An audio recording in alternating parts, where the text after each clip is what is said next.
Kia ora everyone, Chris here with another New Zealand vinyl update. A couple of things here that I've featured in my March radio show. I was putting the show together and I realised I had a couple of new releases that heavily featured piano or based around piano, so I ended up doing a bit of a piano special. You can check that out, the podcast of that show. But here's a couple of the things that started that line of thinking. Is Dominic Blasser and his album The Lights of Te Atatu. He's been playing around the traps for quite a while with various bands, but this is his solo effort.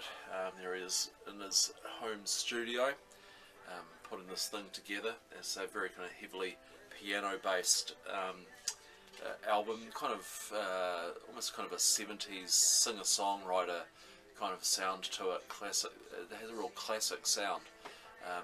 Yeah, Dominic Blasser.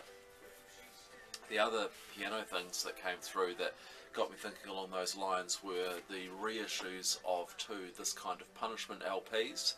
They've been re-released by Superior Viaduct, from originally out in the early 80s, the self-titled LP, and also A Beard of Bees. You've got Peter Jeffries, Graham Jeffries, and Chris Matthews in there as well. And yeah, these are kind of piano and key based post-punk, really strong, great stuff. And yeah, they've done a really lovely job of the reissues on Superior Viaduct. So you've got your lyric and credit stuff printed on the inner sleeve there. That's from the self-titled LP. And then we've also got, let's have a look at this one. This came out originally, I think, in lots of different cover variants and different colours. I know a couple of people who've got originals which are still highly sought after, but were beyond my wallet, so very nice to get a nice reissue. Again with the lyrics and credits there on the inner sleeve. And words also come out that there are to be reissues of Nocturnal Projections, which also features the Jeffries brothers, and I think those are out on Dias Records very soon. Plus there's numerous different Cake Kitchen things around, and Peter Jeffries' Electricity got a reissue a couple of years ago. Staying on piano, I didn't play this on the show, but because it came just slightly after, just picked this up. This is Besser and Prosser. I've got their first album, which is this kind of I suppose avant-garde contemporary composition with violin and piano. This is volume 2. Forms, gestures along the same lines. If anything, maybe a stronger record.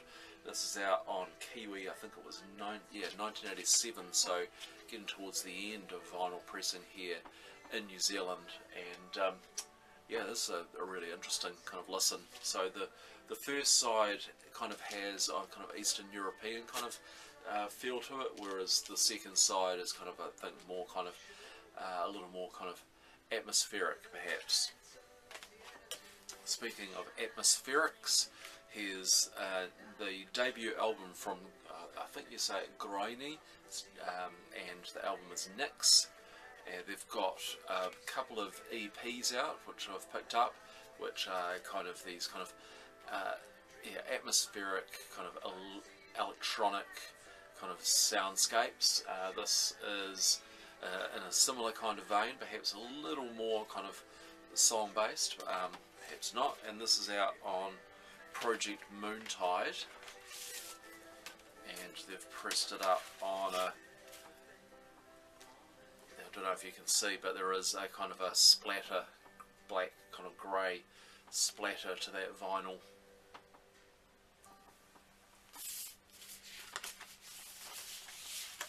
And then I stumbled upon this. Was a blind buy and real groovy in the New Zealand section, Scumbag College Lay Blues, and this is a duo playing kind of garage punk blues, and hold on, is it a duo?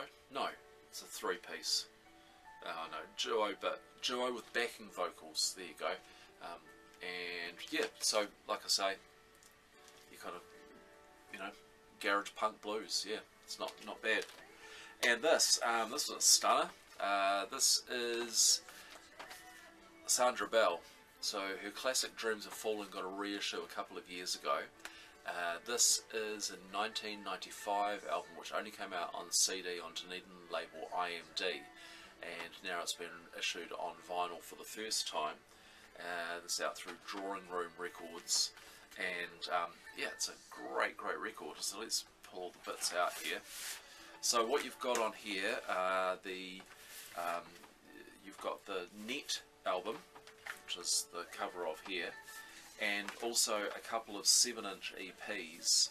So they've given these printed inserts here. So the Net album goes across 3 sides of the 2-album set, and there is some amazing playing in here because of the incredible guest list of Dunedin musicians. People like Matthew Thornycroft. His guitar on the opening track Long Time is just killer.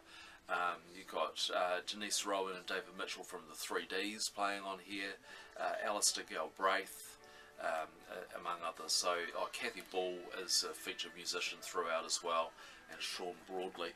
And then you go on to these EPs. So there is the Angel, or the Angel 7-inch. So that makes up the end of side C and track on side D. 2 tracks from that. Matthew Thornycroft on guitar again there, and then the final side has the double 7-inch chord, and yeah, again a great list of players along with Sandra Bell. You've got Sean O'Reilly from King Loser, Norma O'Malley, Lou Allison, Alistair Galbraith. So yeah, really strong stuff. Great reissue. And then also included in there is a poster of the, now I've got to figure out which way up it goes, hold on, that way, yeah, poster of the artwork. So yeah, all in all, really nicely done and highly recommended. So you can check out some of those things on my March radio show. You can check out the podcast, it's cloud.com/countingthebeat. And as always, podcasts, videos, photos of what I've been buying and playing are at facebook.com/countingthebeat. There's plenty of great releases lined up over the next month or two. It's yeah, this kind of hobby's starting to kind of almost get financially beyond me. It's a struggle to keep up, but we do our best, don't we? Okay, cheers.